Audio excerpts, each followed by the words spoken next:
अगर वास्तव में अपराध खत्म करना है तो आपको वैदिक शिक्षा लागू करना पड़ेगा। सबसे पहले ये जो 16 संस्कार विधि है, महर्षि दयानंद ने लिखा है, इसको प्राइमरी के सिलेबस में लागू करिए। प्राइमरी के सिलेबस में विदेशी किताब बंद करिए, विदेशी लेखकों को बंद करिए, विदेशियों के बारे में पढ़ाना बंद करिए, विदेशी नाम हटाइए, विदेशी निशान हटाइए, विदेशी परंपरा हटाइए, उसका भारतीकरण करिए। 16 संस्कार पढ़ाइए प्राइमरी के सिलेबस में, जिससे टीचर को भी पता होगा, बच्चों को भी पता होगा, माता पिता होमवर्क कराएंगे उनको भी पता होगा। 16 संस्कार को जन जन पहुंचाना जरूरी है, महर्षि दयानंद की इस पुस्तक को।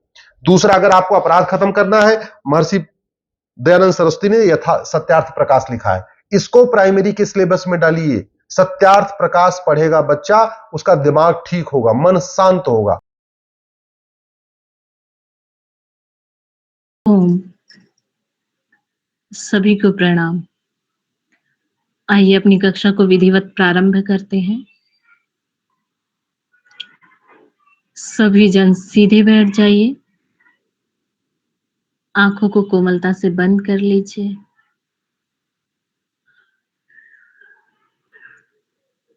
किसी भी अनुकूल आसन में बैठकर शरीर को एकदम शांत, सहज और स्थिर कर लीजिए। शरीर के सभी अंगों प्रत्यंगों को सभी प्रकार के खिंचाव, तनाव, अकड़न, जकड़न से रहित अवस्था में ले आइए। बाहर की ओर बिखरी हुई सभी वृत्तियों को समेटकर देह के भीतर लाने का प्रयत्न, और चेतना जो शरीर के सभी छोरों तक फैली हुई है, उसे समेटकर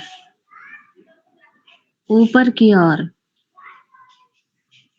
किसी भी एक चक्र यथा अनाहत, विशुद्धि,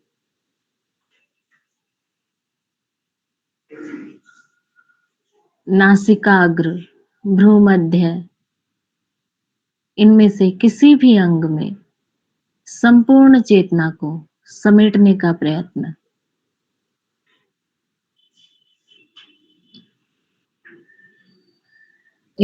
सिमटी हुई चेतना के साथ, समेटी गई संवेदनाओं के साथ आते जाते श्वास को अनुभव करें।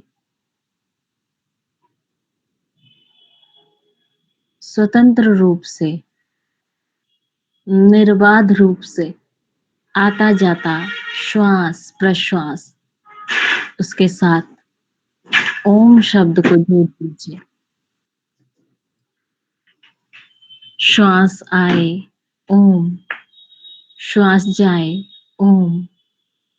मानसिक रूप से प्रत्येक श्वास प्रश्वास के साथ ओम का जप।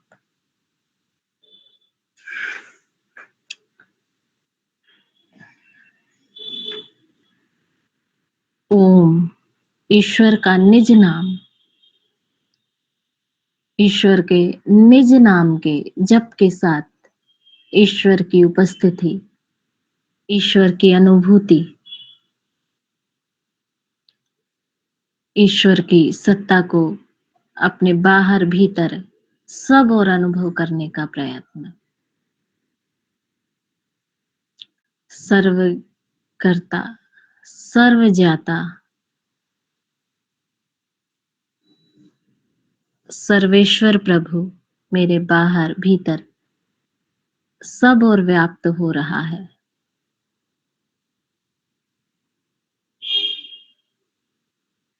सर्वत्र व्याप्त होता हुआ प्रभु सब कुछ को भली भांति जान रहा है।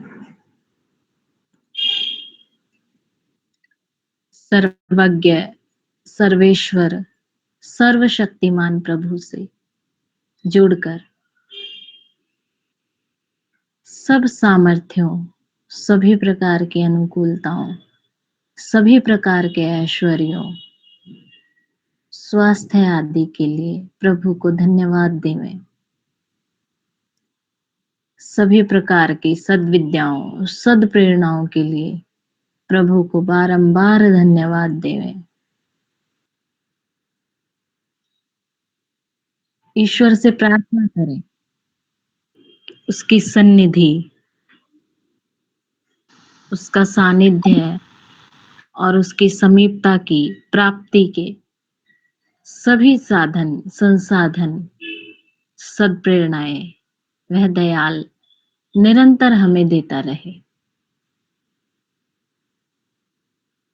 एक पल के लिए भी ईश्वर की अनुभूति, ईश्वर की समीपता से हम पृथक न हो पाए, ऐसी शक्ति, ऐसी सतर्कता, ऐसी जागरूकता प्रभु सदैव हमें देता रहे।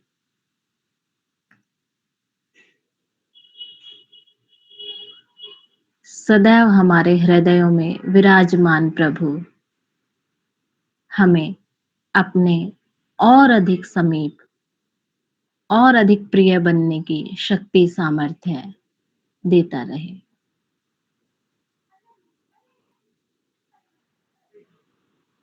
स्वयं में भी संकल्प लें कि मैं अपने संपूर्ण शक्ति सामर्थ्य के माध्यम से केवल और केवल उन्हीं चेष्टाओं में, उन्हीं क्रियाओं में लगूंगा जो मुझे ईश्वर के और अधिक समीप और अधिक प्रिय बनाएंगी। जिन क्रियाओं या जिन चेष्टाओं के माध्यम से मैं ईश्वर से दूर हूं, उसकी समीपता से, उसके सानिध्य से दूर हूं, ऐसे प्रत्येक क्रिया व्यवहार, ऐसी प्रत्येक चेष्टा से मैं सदैव दूर रहूंगा। मैं ईश्वर के प्रिय पुत्र होने की संपूर्ण योग्यता को अपना सर्वस्व लगाकर अर्जित करूंगा। ईश्वर आज्ञा के विपरीत कोई भी कार्य, कोई भी चेष्टा, कोई भी वृत्ति मैं अपने चित्त में नहीं उठने दूंगा। ऐसे संकल्पों, ऐसी प्रार्थनाओं, ऐसी भावनाओं के साथ उद्गीत का लंबा उच्चारण, दीर्घ उच्चारण, उसके साथ ईश्वर की स्तुति, उसकी समीपता को, उसकी सत्ता को अनुभव करने का प्रयत्न करेंगे और उद्गीत का उच्चारण करेंगे। श्वास भरें, ओम की ध्वनि के साथ श्वास को बाहर निकालें। जितना हो सके उतना दीर्घ करें, जितना हो सके उतना मधुर। श्वास भरिए।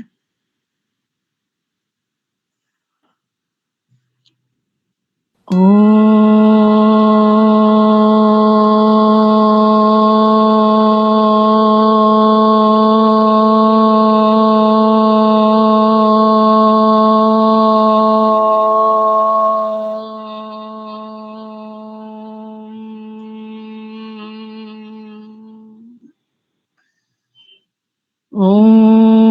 सहनाववतु सहनौ भुनक्तु सह वीर्यं करवावहै तेजस्विनावधीतमस्तु मा विद्विषावहै।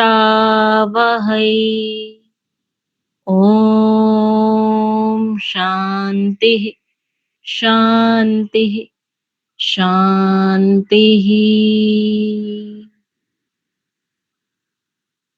सभी सहज हो जाइए और धीरे से आंखों को खोल लीजिए।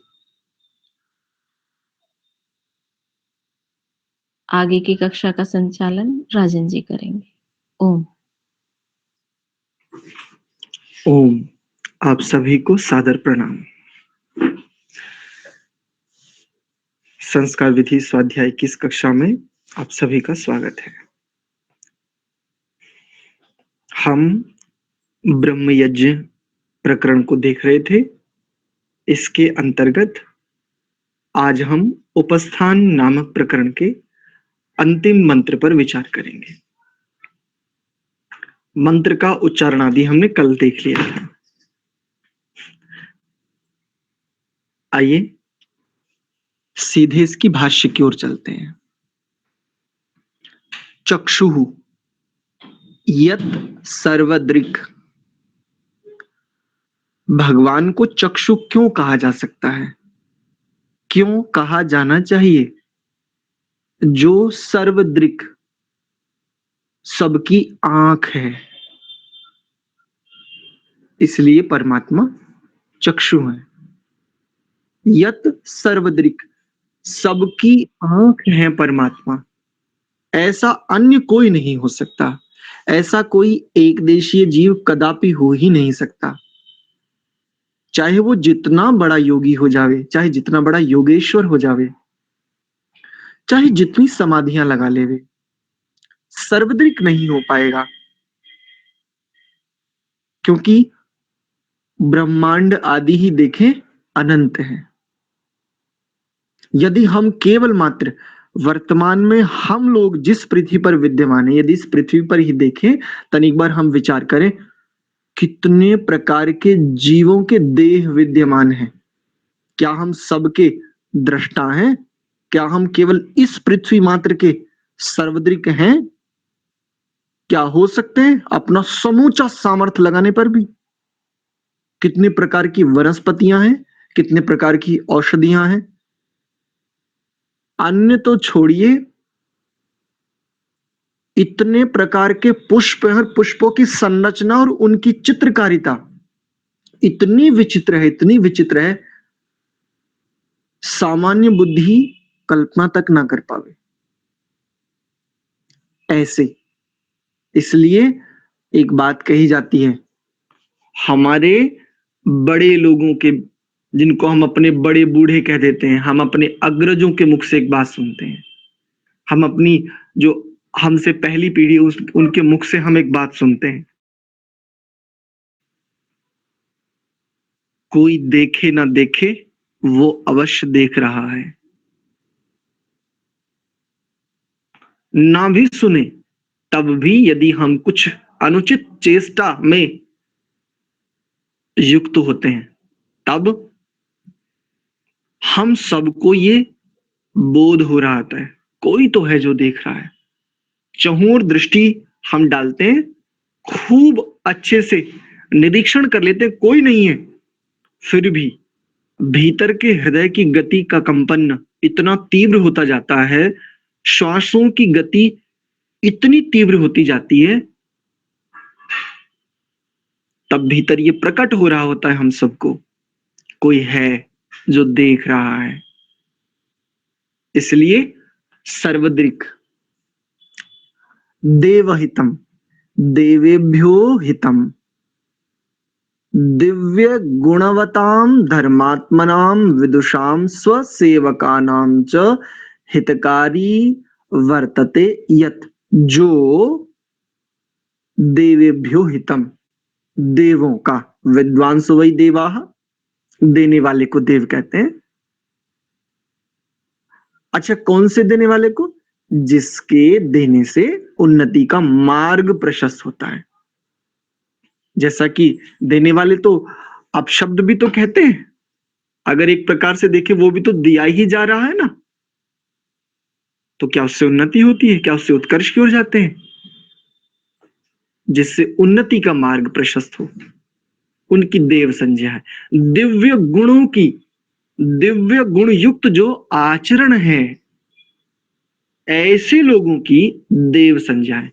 तो देवों का हितकारी है और दिव्य गुणवताम धर्मात्मनाम, दिव्य गुण वाले धर्मात्माओं का, विद्वानों का और अपने सेवकों का हितकारी है, जो वर्तते यत, सदैव उनका हितकारी है। जो बाकी बातें समझ में आती है, देव शब्द भी समझ में आ जाता है, धर्मात्मा, विद्वान, ये सब समझ में आता है, लेकिन स्वसेवक ये पद लेकर के परमात्मा के तो सेवक होते ही नहीं, वो तो सर्वशक्तिमान है।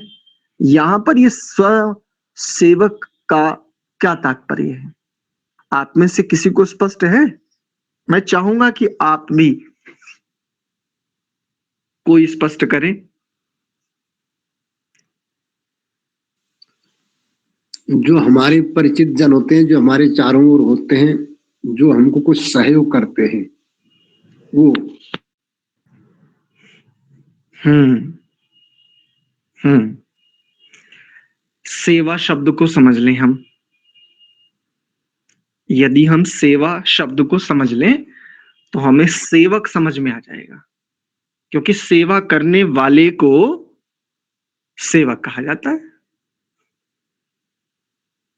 और सेवा शब्द को समझने के लिए इस शब्द का धातु देख लेते हैं एक बार। भज सेवरी, हाँ जी, भज सेवायाम। सेवरी सेवने धातु से सेवा शब्द सिद्ध होता है। सेवरी सेवने इस धातु से, सेवन अर्थात ग्रहण अर्थात स्वीकार।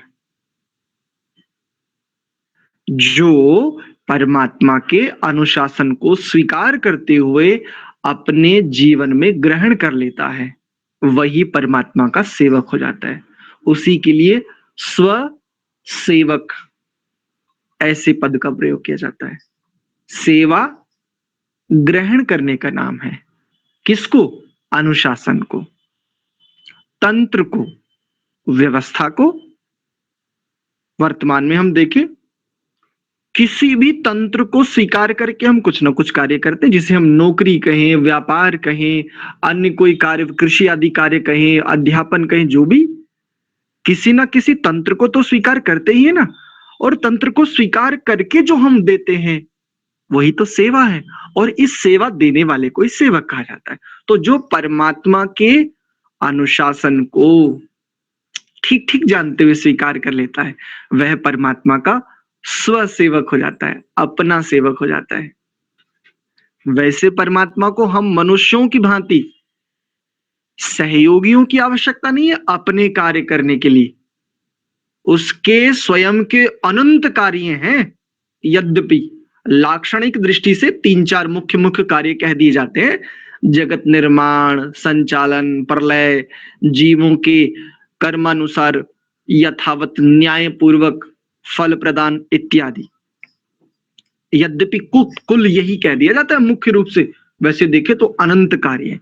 तो परमात्मा के अपने कार्यों को करने के लिए जो सहयोगी के रूप में सेवक शब्द लिया जाता है वैसे परमात्मा को आवश्यकता नहीं है, अपितु परमात्मा की सृष्टि को ठीक ठीक जानते हुए जो स्वयं का और अन्यों का कल्याण चाहने वाले, उस तंत्र को स्वीकार कर आगे बढ़ने वाले लोग हैं, ऐसे जो अनुभव वेत्ता लोग हैं, ऐसे लोगों को सेवक, स्व सेवक मानना चाहिए। पुरस्तात् सृष्टेः प्राक्, सृष्टि के प्रारंभ में, सृष्टि से भी आगे। अच्छा, कौन सी सृष्टि से? प्रश्न ये आता है। पुरस्तात्, पुरस्तात् मतलब पहले, सृष्टेः प्राक् सृष्टि से भी पहले। कौन सी सृष्टि से पहले? इस वर्तमान। हाँ, अगर देखें सृष्टियों के पहले चले जाएं तो कभी गणना समाप्त हो ही नहीं सकती, कभी नहीं हो सकती। कितनी सृष्टियां गिनोगे? गिनो। एक मोक्ष के काल की अगर सृष्टियां देखें तो खतरनाक है। खतरनाक। एक मोक्ष का काल यदि देखें तो प्रवाह से अनादि, देखो कितना बढ़िया कंसेप्ट दिया जाता है। जब हम ऋषियों के चिंतन को अपनी बुद्धि से विचारने का यत्न करते हैं तब कितनी बढ़िया बात समझ में आती है। प्रवाह से अनादि, ऐसा है वो सृष्टेः प्राक्, सदैव वर्तमान, सदैव विद्यमान, कभी उसका अदर्शन होता ही नहीं, कभी वह लुप्त होता ही नहीं, सृष्टि हो अथवा ना हो। शुक्रम सर्व जगत कर्त्री शुद्धम आसीद, समस्त जगत का कर्ता और कैसा है? शुद्धम आसीद, शुद्ध ही है, अशुद्धि का लेश मात्र भी, समस्त अशुद्धियों का दृष्टा है। हमें जो चित्त प्रदान किया है उस चित्त के आधार पर हम जो जो भी अशुद्ध आदि कर्म करते हैं उन समस्त अशुद्ध कर्मों, चेष्टाओं, व्यवहारों सभी का दृष्टा है और प्रत्यक्ष दृष्टा है। उसकी दृष्टता में, उसके दर्शन में सातत्य है, कोई भी व्यवधान नहीं है, सातत्य बना हुआ है, निरंतरता बनी हुई है। तब भी शुद्धम आसीद इदानीमपि तादृशमेव चास्ति, और अभी तक भी वैसा ही बना हुआ है। तदेव, वैसे ही, उच्चरत अर्थात उत्कृष्टतया सर्वत्र व्याप्तम विज्ञान स्वरूपम। उच्चरत, उत्कृष्टता से सर्वत्र व्याप्त विज्ञान स्वरूप है जो। और आगे एक और पद यहां पर दिया, उद प्रलयाद ऊर्ध्वम सर्व सामर्थ्यम स्थास्यति। प्रलयात ऊर्ध्वम, प्रलय से भी आगे, प्रलय से भी ऊपर, सर्व सामर्थ्यम स्थास्यति, सर्व सामर्थ्य से वसा हुआ है जो, तत् वह ब्रह्म। अच्छा, उत्चरत, इस पद का अर्थ जब आप नेट पर देखने का प्रयत्न करते हैं, कई सारी साइट हैं ऐसी, onlineved.com है, यजुर्वेद.com है, बहुत सारी ऐसी साइट हैं जहां पर महर्षि दयानंद जी का भाष्य, यजुर्वेद भाष्य वहां पर देखेंगे उठा करके, तो वहां पर भी इसका एक बड़ा सुंदर अर्थ आपको मिलेगा। उत्चरत, इसका एक अर्थ हमें मिलता है, चरति सर्वम जानाति। उत्चरत पद का अर्थ बता रहा हूं, चरति सर्वम जानाति, समस्त चलायमान को जानता है जो, समस्त चलायमान को, एक ये अर्थ मिलता है हमें। और इसी के अनुसार एक दूसरा अर्थ भी हमें मिलता है, उत्कृष्टता के साथ सबके ज्ञाता है जो। उत्चरत, ये भी हमें एक अर्थ इसका देखने को मिलता है। और यहां पर उत्कृष्टतया सर्वत्र व्याप्तम विज्ञान स्वरूपम, उत्कृष्टता से सर्वत्र व्याप्त है जो विज्ञान स्वरूप, तत् उस ब्रह्म को, ऐसे विज्ञान स्वरूप सर्वत्र व्याप्त ब्रह्म को पश्येम शरदः शतम, वयम शतम वर्षाणि तस्यैव प्रेक्षणं कुर्महे तत्कृपया। पश्येम शरदः शतम, 100 वर्षों तक देखें हम, बस इतना अर्थ हो सकता था इसका। लेकिन देखिए कितना सुंदर, कैसे सुंदर उसको खोलते हैं ऋषि। शतम वर्षाणि, 100 वर्षों तक, तस्यैव उसको ही, प्रकर्ष रूप से, ईक्षणम कुर्महे, उसको ही देखें, तत्कृपया, और उस कृपा से, जीवेम शरदः शतम, शतम वर्षाणि प्राणान धारयेमहि। केवल हम कहें कि पश्येम शरदः शतम, तब नहीं, वयम शतम वर्षाणि प्राणान धारयेमहि, हम ऐसा प्रयत्न करें कि अपने प्राणों को 100 वर्ष पर्यंत धारण करने का उपक्रम सिद्ध कर सकें। जैसे जिनका हम भाष्य पढ़ रहे हैं, जब उनको विष दे दिया गया तो उससे कहते हैं, तुमने अच्छा नहीं किया, यद्यपि मैंने इस देह को 400 वर्षों के लिए तैयार किया था, किंतु ये धन लो और यहां से चले जाओ, इससे पहले कि किसी को पता चले, अन्यथा वो तुम्हें मार डालेंगे।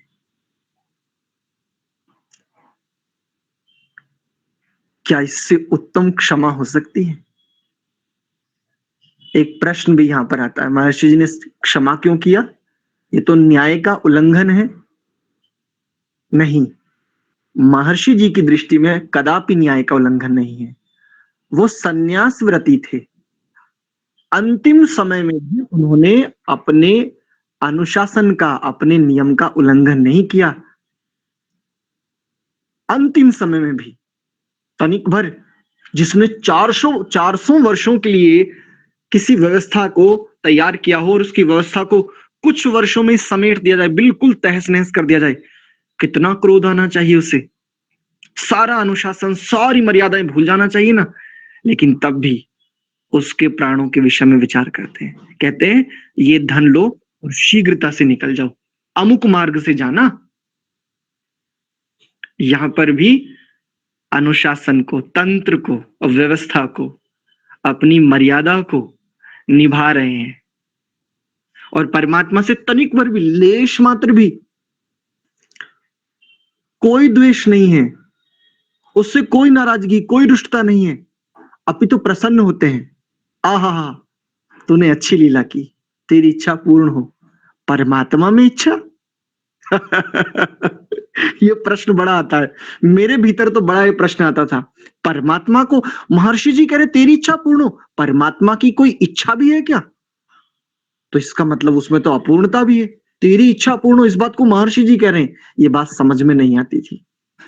बहुत बहुत माथा रगड़ने पर भी समझ में नहीं आती थी कि ये इस कथन के पीछे का आखिर रहस्य क्या है, क्या तात्पर्य है, क्यों कह रहे हैं कि तेरी इच्छा पूर्ण हो। वस्तुतः उसके अनुशासन को स्वीकार कर रहे हैं, उसको धन्यवाद दे रहे हैं कि 400 वर्षों तक के लिए मैंने इस देह को तैयार कर लिया था, तूने पहले ही मुझे मुक्त कर दिया इससे, इस व्यवस्था से। अस्तु, वापस अपने विषय की ओर आते हैं। तो हम 100 वर्षों तक,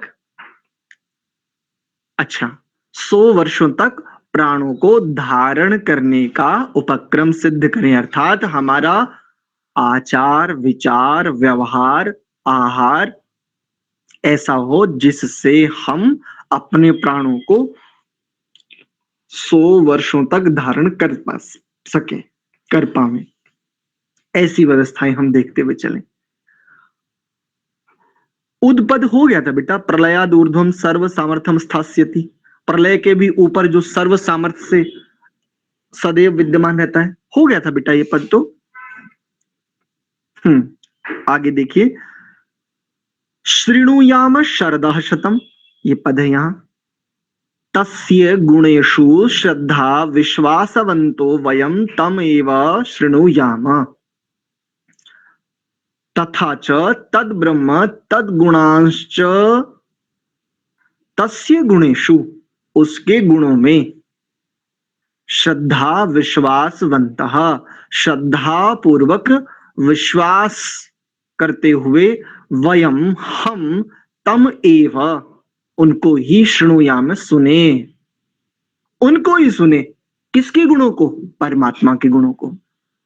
परमात्मा से बड़ा गुणी कोई हो ही नहीं सकता। प्रायः होता यह है, अपने अपने गुरुओं, अपने अपने आचार्यों, इनके गुणों की प्रशंसा अधिक की जाती है। इनके गुणों की प्रशंसा करना अनुचित नहीं है, इसमें लेश मात्र भी कोई आपत्ति नहीं है, कोई हानि नहीं है। किंतु किंतु जब जब व्यक्तिवाद आता है, तब तब संकुचित होती हैं स्थितियां, और जो किसी एक का मित्र है वो दूसरे के प्रति या तो शत्रु है या तो उदासीन है।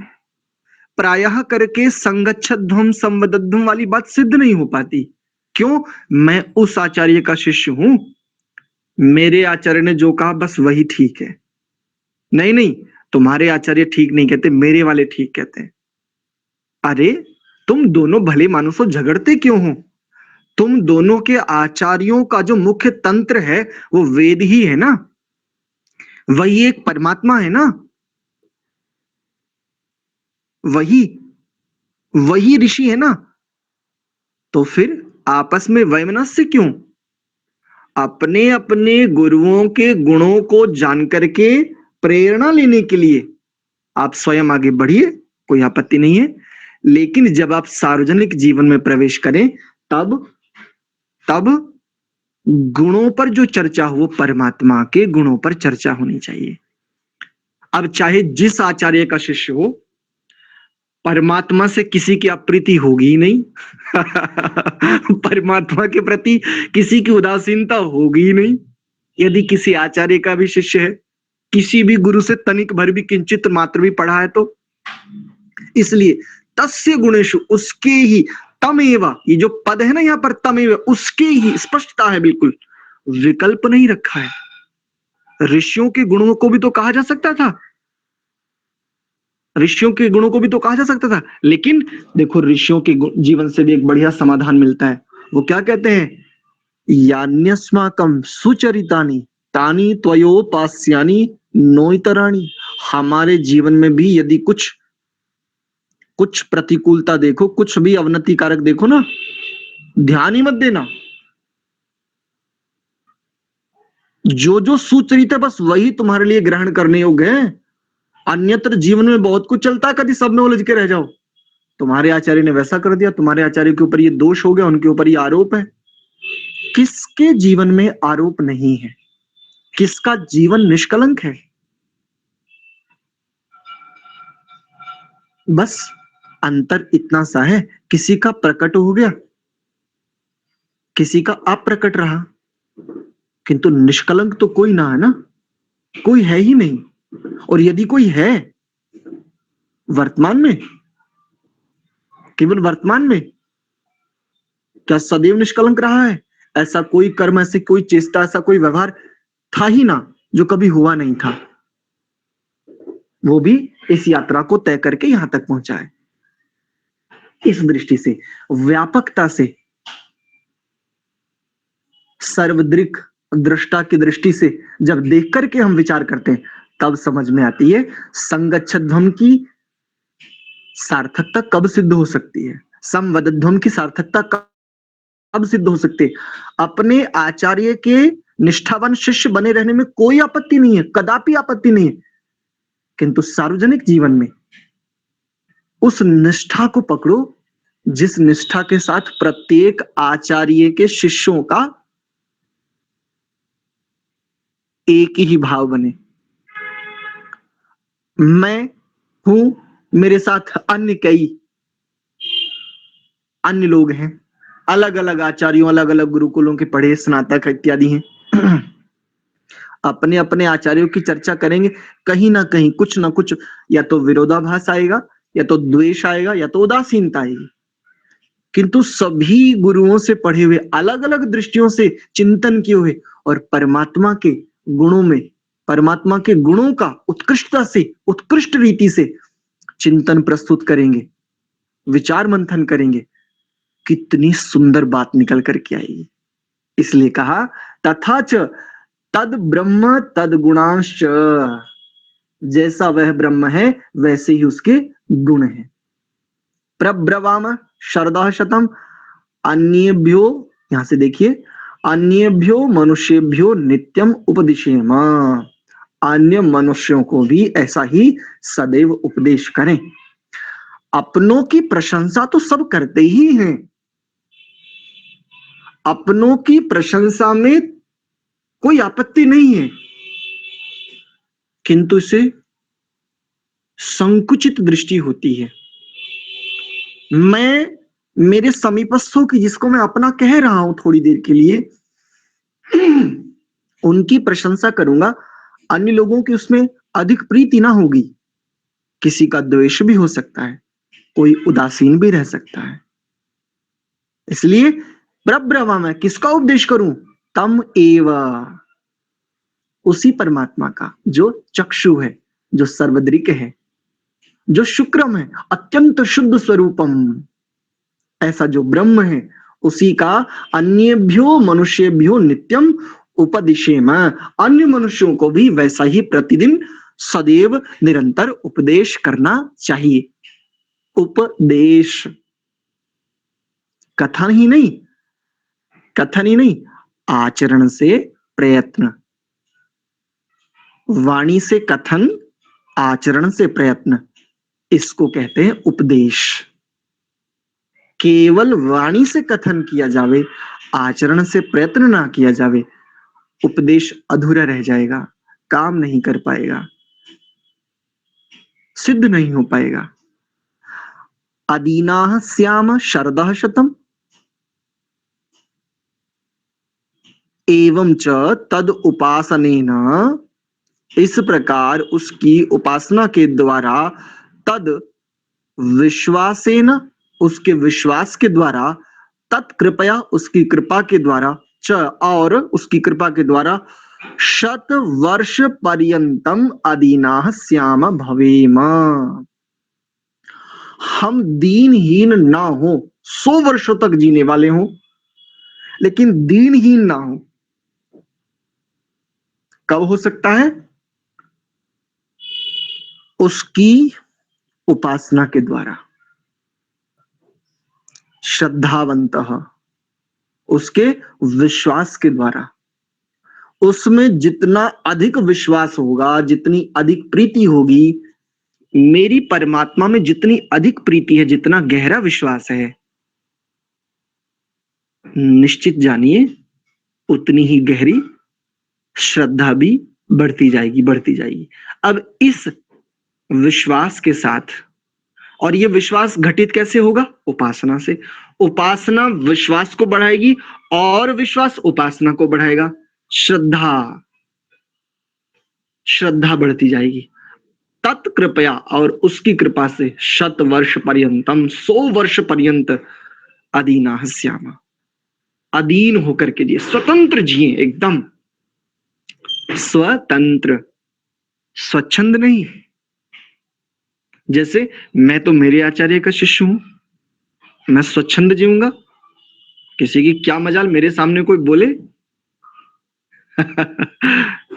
ये स्वतंत्रता की परिभाषा थोड़ी ठीक नहीं समझी इस समझने वाले ने, जो भी ऐसे भाव में जीता है। आत्म अनुशासन ही स्वतंत्र कहा जाता है। आत्म तंत्र ही स्वतंत्र, और आत्मतंत्रता को ही स्वतंत्रता कहते हैं, जिसमें मैं चेतन उन्नति को प्राप्त हो रहा हूं, वही है स्वतंत्रता, वही है अधीन स्थिति। जब जब इंद्रियों के, जब जब विषयों के मैं अधीन होता हूं, तब तब मैं दीन होता हूं, और जब जब मैं आत्म अनुशासन से,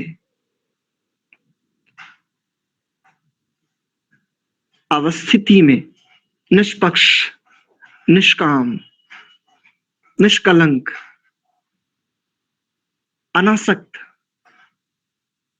सबसे रहित, केवल आत्म भाव में जब जब होता हूं, यही अधीन स्थिति है। पराधीनता दीनता है, स्वाधीनता अधीनता है। स्वाधीन होने की बात कही है, स्वच्छंद नहीं, मनमाना कुछ भी आचरण नहीं, ना अपनी समझ के आधार पर और ना ही शास्त्रों को आधार बना करके। प्रायः ये भी एक दृष्टि चलती है, शास्त्रों को आधार बना करके अनेकों मनमाने आचरण किए जाते हैं, ये भी ठीक नहीं है। यदि ऐसा है तब भी बेचारा दीन ही है, पराधीन ही है। किसके? वो ईगो सेटिस्फेक्शन ही है, शास्त्र को या किसी बड़े वचन को आधार बना करके जो ऐसा कर रहा है, पराधीन ही है ना, अपने संस्कार के, उस वृत्ति के, उस भाव के, जो भाव से परे हो गया है, समस्त भावों से बिल्कुल एकदम अलग स्थिति हो गई, यही है अधीनता। मां कदाचित कस्यापि समीपे दीनता कर्तव्या भवेत न दारिद्र्यं च, सर्वदा सर्वथा ब्रह्म कृपया स्वतंत्रता वयम भवेम। देखो, जो हम चिंतन कर रहे थे वही बिल्कुल ज्यों की त्यों बात है इसमें। मां कदाचित, मां मतलब ना अर्थ में होता है, निषेध अर्थ में मां का प्रयोग किया जाता है संस्कृत में। मां कदाचित, कभी भी नहीं, कस्यापि समीपे, किसी के भी समीप, दीनता कर्तव्या भवेत न दारिद्र्यम च, ना तो दीनता, ऐसा कोई काम ना करे जिसमें दीनता प्रकट हो, और न दरिद्रता। जब व्यक्ति दरिद्र होता है, तन से, मन से, धन से, विद्या से, विवेक से, दरिद्रता केवल धन की ही दरिद्रता नहीं होती,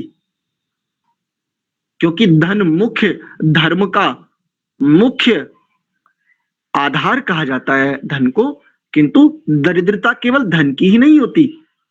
दरिद्रता तन से, मन से, धन से, विवेक से, विद्या से, व्यवहार से, आचरण से, जो भी दरिद्र है, जहां भी न्यूनता है, न्यूनता को दीनता कह लीजिए, जो भी न्यूनता है वह वही दरिद्रता है।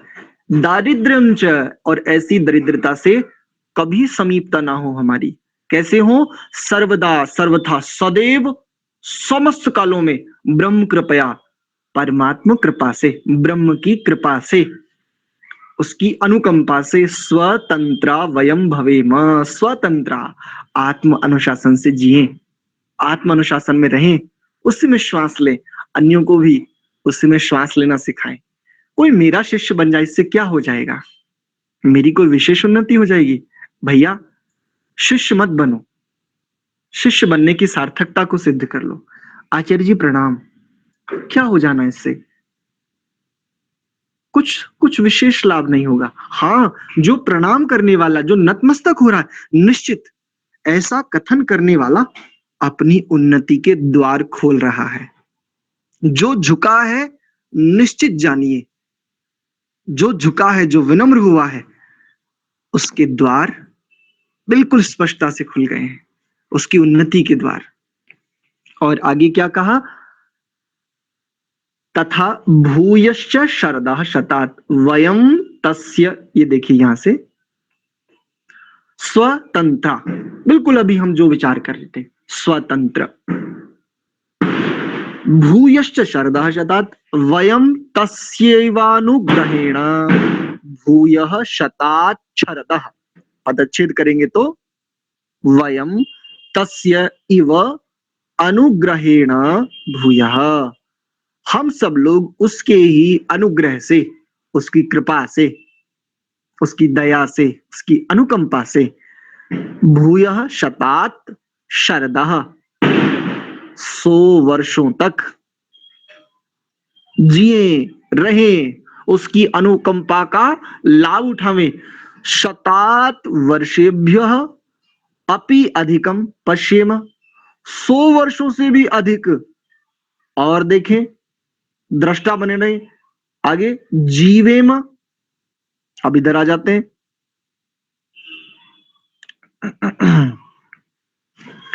जीवेम शृणुयाम प्रब्रवाम अदीनाः स्याम चेत्यन्वयः च इति अन्वयः। 100 वर्षों से भी अधिक उसकी अनुकंपा से देखें, उसके गुणों को सुने, उसके गुणों का कथन कहें, दूसरों को सुनावें, उपदेश करें, और वैसे ही अदीनाः स्याम, अधीन होकर के, आत्म अनुशासन से, आत्मवान होकर के, ब्रह्म वेत्ता होकर के हम जिए, प्रसन्न रहें, आनंदित रहें, संतुष्ट रहें, तृप्त रहें। कोई कमी नहीं है, कुछ भी कमी नहीं है, कहीं कोई कमी है ही नहीं। असंतुष्टि है जहां, असंतोष है जहां, अतृप्ति है जहां, चाह है जहां, जहां चाह है वहां कभी संतुष्टि हो ही नहीं सकती। और जब जब व्यक्ति अचाह हुआ, निश्चित जानिए संतुष्टि होगी, और संतुष्टि आने पर शांत हो जाएगा, अवस्थित हो जाएगा। जो है वो बहुत है, मेरी औकात से बहुत ज्यादा है, मेरे पास अभी भी वर्तमान में मुझे मुझे आपने जो दिया है वो मेरी औकात से बहुत ज्यादा है, मैं तो इसी को नहीं संभाल पा रहा हूं। कुछ नहीं चाहिए, आप जो दे रहे हो आपकी अनुकंपा ही है। मैं आपसे क्या मांगू? मांगने योग्य आपने मुझे छोड़ा ही नहीं है, इतना कुछ तो दिया है जब हम इस भाव से विचार करते हैं। और वास्तव में ये सत्य बात है, किसी को मान लीजिए देह के स्तर पर यदि कोई न्यूनता है, धन के स्तर पर कोई न्यूनता है, किसी के जीवन में रोग आ गए हैं, कोई वियोग आ गया है, कोई शोक है, कोई भय है, कोई भी भाव है, कोई भी विकार है, कोई भी विकृति है, कोई न्यूनता नहीं है, कोई कमी नहीं है। निश्चित जानिए, जिस दिन निश्चिंत हुए, जिस दिन निर्भय हुए, उस दिन स्वसेवक हो जाएंगे हम। बस तनिक निर्भय होने भर की देर है, तनिक भर चिंता से हटने भर की देर है। मुझे क्या चिंता है? अच्छा, मेरी चिंता से हो क्या जाना है? यदि मेरी चिंता से कुछ हो जाए तो मैं रात दिन चिंता ही करूं, उपासना छोड़ ही दूं फिर। अगर उपासना कर रहा हूं तो चिंता कैसी, और चिंता कर रहा हूं तो उपासना कैसी? अर्थात न इव मनुष्याः तम अति कृपालुम परमेश्वरम त्यक्त्वा अन्यम उपासेरन। अर्थात नैव, कभी भी, अर्थात कभी भी मनुष्यों को अति कृपालुम परमेश्वरम, उस परम कृपालु परमात्मा को, परम ईश्वर को त्यक्त्वा, त्याग करके, अन्यम, अन्य की, उपासेरन, उपासना कभी नहीं करनी चाहिए, न इव, कभी नहीं करनी चाहिए। या चेरनित्यभिप्रायः, यह इसका मुख्य अभिप्राय है। यो अन्याम देवताम उपासते पशुरेवं स देवानाम, जो अन्य देवताओं की उपासना करता है वो पशुओं के समान माना जाता है। यदि कोई अन्य देवताओं की, देवता दिव्य गुण वालों को कहते हैं, सूर्य, चंद्रमा, पृथ्वी, जल, वनस्पति, औषधि, अग्नि आदि, ये समस्त पदार्थ ये दिव्य पदार्थ हैं, इनकी भी दिव्य संज्ञा है, इनमें भी दिव्यता है, इनसे हमारा जीवन चलता है, प्राण को भी दिव्य कहते हैं इत्यादि। तो अन्य पदार्थों की उपासना नहीं, अन्य पदार्थों की पूजा, जैसे प्राण की पूजा, जैसे दीक्षा जी एक बात कहती हैं कई बार, प्राण साधना। ये प्राण साधना वस्तुतः कोई, इसको यूं समझे कि ये कोई ऐसा योगाभ्यास नहीं है, ये प्राण की पूजा है। वास्तव में प्राण शुद्ध हुआ नहीं कि व्यक्ति बुद्ध हुआ नहीं, ज्यों प्राण शुद्ध हुआ क्यों व्यक्ति बुद्ध हुआ, चेतन बुद्ध हुआ। बुद्ध अर्थात बोधगम्य,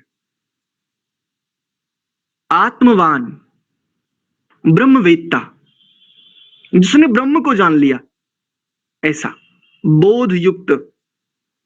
तो जो अन्य की उपासना करता है वो पशु के भांति, पशु के तुल्य कहा जाता है, पशु ही है, मनुष्य देह में पशु बसता है जो अन्य की उपासना करता है। पूजा का निषेध नहीं है, सर्वे मनुष्याः, सभी मनुष्यों को परमेश्वरम एव उपासीरन, परमेश्वर की ही उपासना करनी चाहिए। यस तस्मात् अन्यस्योपासनां करोति, जो इससे अन्य की, यानी इससे किससे, परमात्मा से, परमेश्वरम उपासीरन लिखा ना, परमेश्वरम इव उपासीरन, परमेश्वर से अन्य की उपासना करोति, जो करता है, स इंद्रियारामो गर्दभवत्, इंद्रिय आराम गधे को कहा जाता है। सर्वैः शिष्टैः विज्ञेय इति निश्चयः, समस्त शिष्टों का, विज्ञ जनों का ये निश्चय है कि वो इंद्रिय आराम है, वो गधा है, सीधी सी भाषा में कहें तो वो बिल्कुल गधा ही है जो परमात्मा को छोड़ करके अन्य की उपासना करता है। क्यों? परमात्मा की उपासना करने के लिए आचरण शुद्ध रखना पड़ेगा। ये बड़ी समस्या है। अन्य किसी की उपासना में आचरण शुद्ध रखो या मत रखो, इसलिए ये इसलिए सरल मार्ग है कि लोग शुद्ध परमात्मा को जानते हुए भी मूर्ति पूजा आदि को परमात्मा पूजा मान लेते हैं। इसी को, इस मूर्ति पूजा आदि क्रिया को बस वो कहते हैं हाँ हमारी हो गई उपासना। कोई और ज्यादा थोड़ी बहुत गंभीर चर्चा करें तो कहते नहीं नहीं, आंख बंद करके तो हम परमात्मा को ही तो कह रहे थे, वो मूर्ति तो बस एक प्रतीक मात्र है। ऐसा इसलिए करते हैं तो वो गधे हैं। देखो मैं नहीं कह रहा हूं, शब्द देखिए, सर्वैहि शिष्टैहि विज्ञेया, समस्त शिष्टों के द्वारा। शिष्ट किसे कहते हैं? श्रेष्ठ आचरणवान लोगों की शिष्ट संज्ञा है, इसी को शिष्टाचारी, ऐसा एक शब्द आपने सुना होगा कि वो तो बड़े शिष्टाचारी सभ्य मनुष्य थे, ऋषियों के विषय में ऐसा कथन कहा जाता है। और विज्ञेय, विशेष रूप से ज्ञेय, जानने वाला। किसको?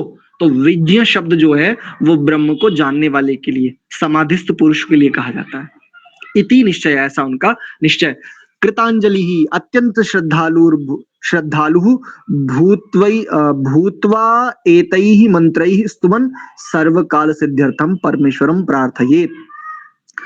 श्रद्धा युक्त होकर के, कृतांजलि, दोनों हाथों को जोड़ते हुए, अत्यंत श्रद्धावान होकर के, भूत्वा, अत्यंत श्रद्धावान होकर के, एतैहि मंत्रैहि, इन मंत्रों से, स्तुवन, उसकी स्तुति करते हुए, सर्वकाल सिद्ध्यर्थम परमेश्वरम प्रार्थयेत्, परमात्मा जो सर्वकाल में सिद्धि के प्रदाता हैं, समस्त सिद्धियों के प्रदाता, सर्वस्व प्रदाता हैं, जो ऐसे परमेश्वर को प्रार्थना करनी चाहिए। अचाह और विचाह, ये क्या है? इसका एक संदर्भ साझा करता हूं, यदि अनुकूलता हुई। पहले इसका हम भाष्य देख लेते हैं, भाषार्थ देख लेते हैं। तच्चक्षुर्देवहितम, जो ब्रह्म सबका दृष्टा, धार्मिक विद्वानों का परम हितकारक तथा पुरस्तात् शुक्रम उच्चरत, सृष्टि के पूर्व, पश्चात और मध्य में सत्य रूप से वर्तमान अर्थात विद्यमान रहता और सब जगत का करने वाला है। पश्येम शरदाशतम, उसी ब्रह्म को हम 100 वर्ष पर्यंत देखें। जीवेम शरदाशतम, और 100 वर्षों तक जीवें। शृणुयाम शरदाशतम, और 100 वर्षों तक उसी को सुने, उसी के गुणों को सुने। प्रब्रवाम शरदाशतम, उसी ब्रह्म का उपदेश करें। अधीनास्याम शरदाशतम, और उसकी कृपा से किसी के अधीन ना रहे। भूयश्च शरदः शतात्, उसी परमेश्वर की आज्ञा पालन और कृपा से 100 वर्षों से उपरांत भी हम लोग देखें, जीवें, सुने, सुनावें और स्वतंत्र रहें। ये जो स्वतंत्र पद है, ये बड़ी सुंदर बात है। योगी हो जाने की बात है, ये समाधिस्थ हो जाने की बात है, कम से कम साधक हो जाने की तो अवश्य ही है। साधक तो मैं हो ही सकता हूं, योगी हो पाऊं या नहीं हो पा रहा हूं, अभी मैं समाधिस्थ हो पा रहा हूं या नहीं हो पा रहा हूं, साधक तो मैं अवश्य हो सकता हूं। अच्छा, प्रयत्न तो कर ही सकता हूं, हो पाऊंगा या नहीं उससे मेरा क्या प्रयोजन है? मुझे जो होना चाहिए वो स्वयं देख रहे हैं, मुझे जो होना चाहिए वो स्वयं कर लेंगे। मेरा जो काम है प्रयत्न, वो तो मैं कर ही सकता हूं। यहां पर जो एक बात रही, अदीना श्याम शरदः सतम, किसी के अधीन न रहे, यहां पर मुझे एक बात स्मरण आ रही, बहुत बहुत तीक्ष्ण बात है, बड़ी मनोहर बात है। जिस समय महाभारत काल में लेकर के चलता हूं आपको, पितामह भीष्म के 2 उनके विशेष सेवक हैं, उनको कहें पर्सनल असिस्टेंट, 2 विशेष सेवक हैं और बड़े आज्ञाकारी सेवक हैं, बड़े आज्ञाकारी, बड़े अनुशासन प्रिय हैं। ये क्या सेवा देते हैं? पितामह भीष्म जब जब इनके अस्त्र शस्त्रों का रख रखाव, इनका जब जब युद्ध आदि में जावे तो इनके वस्त्र अस्त्र आदि का इनको देना लेना, वो सारी व्यवस्था ये संभालते थे। जब जुआ आदि खेला गया, उसके बाद पितामह भीष्म बड़े विचलित थे, प्रतिज्ञा से बंधे थे किंतु बड़े विचलित थे। उस समय ये दोनों सेवक आते हैं, आकर के प्रणाम करते हैं। पितामह भीष्म कहते हैं, उनको बहुमूल्य उपहार देते हैं, धन आदि, कहते हैं आज से तुम मुक्त हुए। वो दोनों हाथ जोड़ करके गिड़गिड़ा करके कहते हैं, भगवान कोई त्रुटि हो गई हो तो आप क्षमा कर दीजिए, किंतु आप हमें अपने से दूर मत कीजिए, पृथक मत कीजिए। तब पितामह भीष्म कहते हैं, मैं आज प्रतिज्ञा के अधीन बंधा हुआ इस दासत्व को जी रहा हूं और मैं समझ सकता हूं कि दासता क्या होती है। इसलिए मैं जो अनुभव कर रहा हूं ना, दास भाव चेतना को कहां ले जाता है। जाओ मैं तुम्हें मुक्त करता हूं इस दासता से, इस अधीनता से। तुम स्वाधीन होकर के जीना, और याद रखना ये धन तुम्हें स्वाधीन होने के लिए दिया है। अब कभी किसी की सेवा में दासता को स्वीकार मत करना, स्वाधीन होकर के चाहे जो करना। ये बड़ी सुंदर बात मुझे वहां से महाभारत के इस संदर्भ से मुझे समझ में आई थी, जब कभी उसका देखना हो रहा था। अर्थात आरोग्य शरीर, दृढ़ इंद्रिय, शुद्ध मन और आनंद सहित हमारा आत्मा सदा रहे। आत्मा आनंद सहित कब हो सकता है? सीधी सी सिंपल बात है, आरोग्य होगा शरीर में। रोगी शरीर यदि है, आत्मा आनंद सहित तो हो ही नहीं पाएगा। इंद्रिया यदि दृढ़ नहीं है, अर्थात इंद्रियां वश में नहीं है, हो ही नहीं पाएगा। जो इंद्रियाधीन है, अभी इंद्रियों के अधीन है, वो स्वाधीन कहां है? और जो स्वाधीन नहीं है वो आत्म आनंद से युक्त हो ही नहीं सकता अभी। और जिसका मन शुद्ध नहीं है, मन में यदि अशुद्धि है, मन से तात्पर्य चित्त को ले लीजिए। चित्त यदि निर्मल नहीं हुआ, निर्मल हुआ चित्त ही परिशुद्ध भूमि है, और परिशुद्ध भूमि में वसने वाला उसका दृष्टा आत्मा ही आनंद युक्त हो सकता है, अन्य नहीं। यही एक परमेश्वर सब मनुष्यों का उपास्य देव है।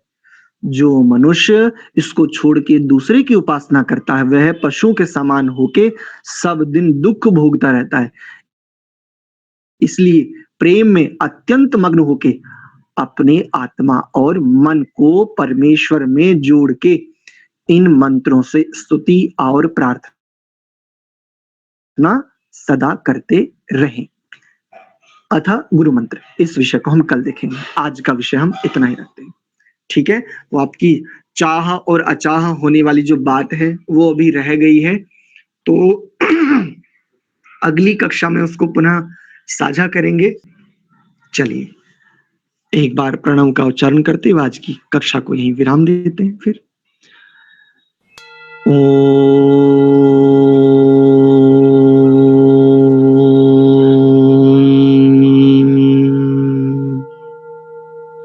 शांत शांत शांति।